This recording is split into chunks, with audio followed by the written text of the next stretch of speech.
कर्ण एक ऐसा दानवीर योद्धा जिसके पूजा करने के उपरांत यदि उसके समक्ष कोई खड़ा हो जाए तो उसको कुछ न कुछ दान दे ही देता था। चाहे सामने वाला उससे उसका प्राण ही क्यों न मांग ले, पर वो खुशी खुशी अपना प्राण उसको दे देता। कर्ण की इस दानवीरता को देखकर भगवान को भी पृथ्वी पर आना पड़ा और कर्ण के आगे हाथ फैलाना पड़ा। महाभारत का युद्ध प्रारंभ होने वाला था और युद्ध कौरवों और पांडवों के बीच था। कर्ण कौरवों की तरफ से युद्ध लड़ने वाला था। तभी पांडवों की माँ कुंती, जो कि कर्ण की भी माँ थी, कर्ण के जन्म लेते ही उसको गंगा में प्रवाहित कर दी थी। वो कर्ण के पास आती है और कर्ण से दान में पांडवों की सुरक्षा मांगती है, जबकि कर्ण का युद्ध उन पांडवों से ही था। फिर भी कर्ण बिना सोचे समझे एक पल की भी देरी किए बिना कुंती से कहता है, हे माता, आप इसके लिए बिल्कुल निश्चिंत रहें। मेरे रहते हुए आपके पुत्रों को कोई खरोच तक नहीं आएगी। चूँकि पांडवों से ही युद्ध करना था और पांडवों का ही सुरक्षा का जिम्मेदारी कर्ण के ऊपर था, अर्थात आप समझ सकते हैं कि कर्ण को मारने के लिए यह कितना बड़ा षड्यंत्र रचा गया था। फिर भी कर्ण की रक्षा करने के लिए उसके पास उसका कवच और कुंडल था, जो कि भगवान सूर्य ने उसको दिया था। परंतु कर्ण की दानवीरता की परीक्षा यहीं पे समाप्त नहीं होती है। भगवान इंद्र भी कर्ण के पास साधु का भेष बनाकर आते हैं और उससे छल से उसकी कवच और कुंडल दोनों मांग कर लेकर जाते हैं। कर्ण को तो उसी दिन मार दिया गया था जिस दिन उससे दान में पांडवों की सुरक्षा और कवच कुंडल मांग लिया गया। कर्ण के साथ इतना बड़ा अत्याचार होता चला गया। पर वहीं अगर भगवान श्री कृष्ण की बात की जाए तो वह उतने बड़े भवन से द्रौपदी का पुकार सुन सकते थे, पर वहीं पर कर्ण का दुख और उसके साथ होता हुआ अत्याचार नहीं देख पाते थे। खैर, हम इस बात को यहीं कहकर समाप्त करते हैं कि भगवान कभी गलत नहीं हो सकते। तो आइए इस कर्ण की दानवीरता की कहानी को हम लोग महान राष्ट्र कवि रामधारी सिंह दिनकर जी के शब्दों में पढ़ते हैं। प्रेम यज्ञ अति कठिन कुंड में कौन वीर बलि देगा, तन मन धन सर्वस्व होम कर अतुलनीय यश लेगा। हरि के सम्मुख भी न हार जिसकी निष्ठा ने मानी, धन्य धन्य राधे बंधुता के अद्भुत अभिमानी। पर जाने क्यों नियम एक अद्भुत जग में चलता है, भोगी सुख भोगता तपस्वी और अधिक जलता है। हरियाली है जहाँ जलद भी उसी खंड के वासी, मरु की भूमि मगर रह जाती प्यासी की प्यासी। और वीर जो किसी प्रतिज्ञा पर आकर अड़ता है, सचमुच उसके लिए उसे सब कुछ देना पड़ता है। नहीं सदा भिक्षिका दौड़ती द्वार पाप का पाकर, दुख भोगता कभी पुण्य को भी मनुष्य अपना कर। पर तब भी रेखा प्रकाश की जहाँ कहीं हंसती है, वहाँ किसी प्रज्वलित वीर नर की आभा बसती है। जिसने छोड़ी नहीं लीक विपदाओं से घबरा कर, दी जग को रोशनी टेक पर अपनी जान गंवा कर। नरता का आदर्श तपस्या के भीतर पलता है, देता वहीं प्रकाश आग में जो अभीत जलता है। आजीवन झेलते दाह का दंश वीर व्रतधारी, हो पाते तब कहीं अमरता के पद के अधिकारी। प्रण करना है सहज कठिन है लेकिन उसे निभाना, सबसे बड़ी जांच है व्रत का अंतिम मोल चुकाना। अंतिम मूल्य न दिया अगर तो और मूल्य देना क्या, करने लगे मोह प्राणों का तो फिर प्रण लेना क्या। सस्ती कीमत पर बिकती रहती जब तक कुर्बानी, तब तक सभी बने रह सकते हैं त्यागी बलिदानी। पर महंगी में मोल तपस्या का देना दुष्कर है, हंसकर दे यह मूल्य न मिलता वह मनुष्य घर घर है।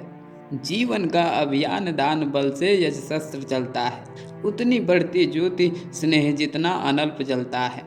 और दान में रोकर या हंसकर हम जो देते हैं, अहंकार बस उसे स्वत्व का त्याग मान लेते हैं। यह ना स्वत्व का त्याग दान तो जीवन का झरना है, रखना उसको रोक मृत्यु के पहले ही मरना है। किस पर करते कृपा वृक्ष यदि अपना फल देते हैं, गिरने से उसको संभाल क्यों रोक नहीं लेते हैं।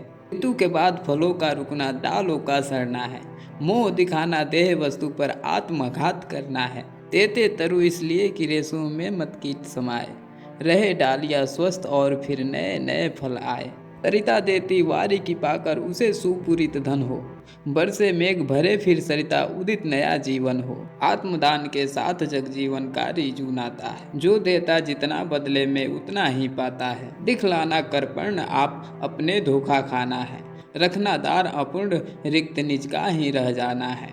व्रत का अंतिम मोल चुकाते हुए न जो रोते हैं।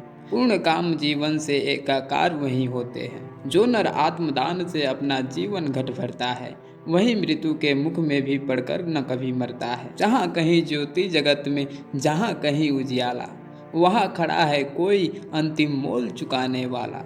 व्रत का अंतिम मोल राम ने दिया त्याग सीता को। जीवन की संगिनी प्राण की मणि को सुपुनीता को। दिया अस्थि देकर दधीचि ने शिवी के अंग कतर कर। हरिश्चंद्र ने कफन मांगते हुए सत्य पर अड़कर। ईसा ने संसार हेतु सूली पर प्राण गंवाकर। अंतिम मूल्य दिया गांधी ने 3 गोलियां खाकर। सुन अंतिम ललकार मोल मांगते हुए जीवन की। सरमद ने हंसकर उतार दी त्वचा समुच्चय तन की। हंसकर लिया मरण होठों पर जीवन का व्रत पाला। अमर हुआ सुकरात जगत में पीकर विष का प्याला। मर कर भी मंसूर नियत की सह पाया ना ठिठोली। उत्तर में 100 बार चीख कर बोटी बोटी बोली। दान जगत का प्राकृत धर्म है, मनुज व्यर्थ डरता है। एक रोज तो हमें स्वयं सब कुछ देना पड़ता है।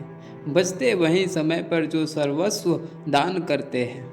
ऋतु का ज्ञान नहीं जिनको वे देकर भी मरते हैं। वीर कर्ण विक्रमी दान का अति अमोघ व्रतधारी। पाल रहा था बहुत काल से एक पूर्ण प्रण भारी। रवि पूजन के समय सामने जो याचक आता था, मुंह मांगा वह दान करने से अनायास पाता था। पहर रही थी मुक्त चतुर्दिक यश की विमल पताका। कर्ण नाम पड़ गया दान की अतुलनीय महिमा का। श्रद्धा सहित नमन करते सुन नाम देश के ज्ञानी। अपना भाग्य समझ भजते थे उसे भाग्यहत प्राणी। तब कहते हैं एक बार हटकर प्रत्यक्ष समर से। किया नियति ने वार कर्ण पर छिपकर पुण्य विवर से। व्रत का निकस दान था अब की चढ़ी निकस पर काया। कठिन मूल्य मांगने सामने भाग्य देह धराया। एक दिवस जब छोड़ रहे थे दिन मणि मध्य गगन को। कर्ण जानवी तीर खड़ा था मुद्रित किए नयन को। कटी तक डूबा हुआ सलील में किसी ध्यान में रत सा। अम्बुधि में आकटक निमजित कनक खचित पर्वत सा। हंसती थी रश्मियां रजत से भरकर वारी विमल को। हो उठती थी स्वयं स्वर्ण छू कवच और कुंडल को। किरण सुधा पी स्वयं मोद में भरकर दमक रहा था। कदली में चिकने पत्तों पर पारद चमक रहा था। बिहग लता विरुद्ध वितान में तट पर चहक रहे थे। धूप दीप कपूर फूल सब मिलकर महक रहे थे। पूरी कर पूजा उपासना ध्यान कर्ण ने खोला। इतने में ऊपर तट पर खरपात कहीं कुछ डोला। कहा कर्ण ने कौन उधर है, बंधु सामने आओ। मैं प्रस्तुत हो चुका, स्वस्थ हो निज आदेश सुनाओ।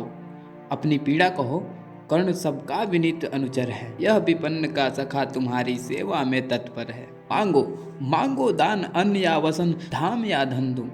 अपना छोटा राज्य या कि यह क्षणिक क्षुद्र जीवन दूं। मेघ भले लौटे उदास हो किसी रोज सागर से। याचक फिर सकते निराश पर नहीं कर्ण के घर से। पर का दुख हरण करने में ही अपना सुख माना। भाग्यहीन मैंने जीवन में और स्वाद क्या जाना। आओ उरीण बनो तुमको भी न्याय तुम्हारा देकर। उपकृत करो मुझे अपनी सिंचित निधि मुझसे लेकर। अरे कौन है भिक्षु यहाँ पर और कौन दाता है। अपना ही अधिकार मनुज नाना विधि से पाता है। कर पसार कर जब भी तुम मुझसे कुछ ले लेते हो। तृप्त भाव से हेर मुझे क्या चीज नहीं देते हो। दीनों का संतोष भाग्यहीनों की गदगद बाणी। नयन कोर में भरा लबालब कृतज्ञता का पानी। हो जाना फिर हरा युगों से मुरझाए अधरों का। पाना आशीर्वचन प्रेम विश्वास अनेक नरों का। इससे बढ़कर और प्राप्ति क्या जिस पर गर्व करूं मैं। पर को जीवन मिले अगर तो हंस कर क्यों न मरूं मैं। मोल तोल कुछ नहीं मांग लो जो कुछ तुम्हें सुहाए। मुंह मांगा ही दान सभी को हम है देते आए। गिरा गहन सुनचकित और मन ही मन कुछ भरमाया। लता ओट से एक विप्र सामने कर्ण के आया। कहा कि जय हो हमने भी है सुनी कीर्ति की कहानी। नहीं आज कोई त्रिलोक में कहीं आप सादानी।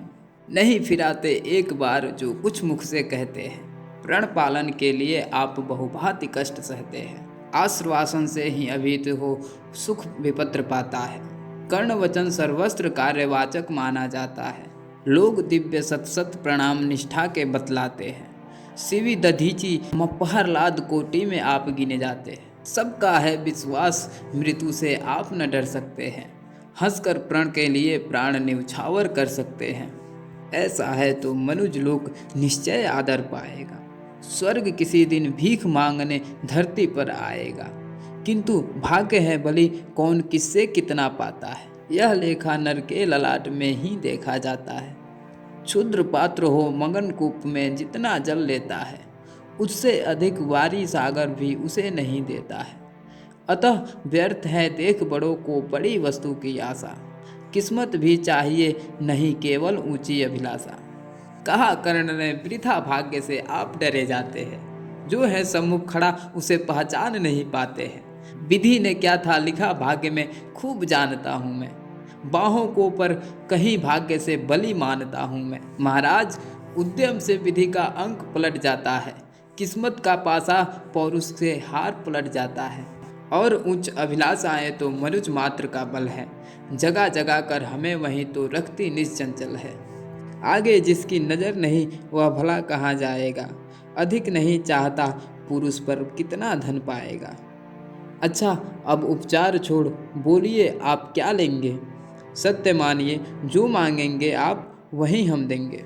मही डोलती और डोलता नभ में देव निलय भी। कभी कभी डोलता समर में किंचित वीर हृदय भी। डोले मूल अचल पर्वत का या डोले ध्रुव तारा। सब डोले पर नहीं डोल सकता है वचन हमारा। भली भांति कसकर दाता को बोला नीच भिखारी। धन्य धन्य राधे दान के अति अमोघ व्रतधारी। ऐसा है औदार्य तभी तो कहता हर याचक है। महाराज का वचन सदा सर्वस्त्र क्रियावाचक है। मैं सब कुछ पा गया प्राप्त कर वचन आपके मुख से। अब तो मैं कुछ लिए बिना भी जा सकता हूँ सुख से। क्योंकि मांगना है जो कुछ उसको कहते डरता हूँ। और साथ ही एक द्विधा का भी अनुभव करता हूँ। कहीं आप दे सके नहीं जो कुछ मैं धन मांगूंगा। मैं तो भला किसी विधि अपनी अभिलाषा त्यागूंगा। किंतु आपकी कीर्ति चांदनी फीकी हो जाएगी। इस कलंक विधु कहाँ दूसरा फिर वसुधा पाएगी। है सुकर्म क्या संकट में डालना मानसवी नर को। प्रण से डिगा आपको दूंगा क्या उत्तर जग भर को। सब कोसेंगे मुझे कि मैंने पुण्य माही का लूटा। मेरे ही कारण अभंग प्रण महाराज का टूटा। अतः विदा दे मुझे खुशी से मैं वापस जाता हूँ। बोल उठा राधे आपको मैं अद्भुत पाता हूँ। सुर हैं या यक्ष है अथवा हरि के मायाचर है। समझ नहीं पाता कि आप नर है या योनि इतर है। भला कौन सी वस्तु आप मुझ नश्वर से मांगेंगे। जिसे नहीं पाकर निराश हो अभिलाषा त्यागेंगे।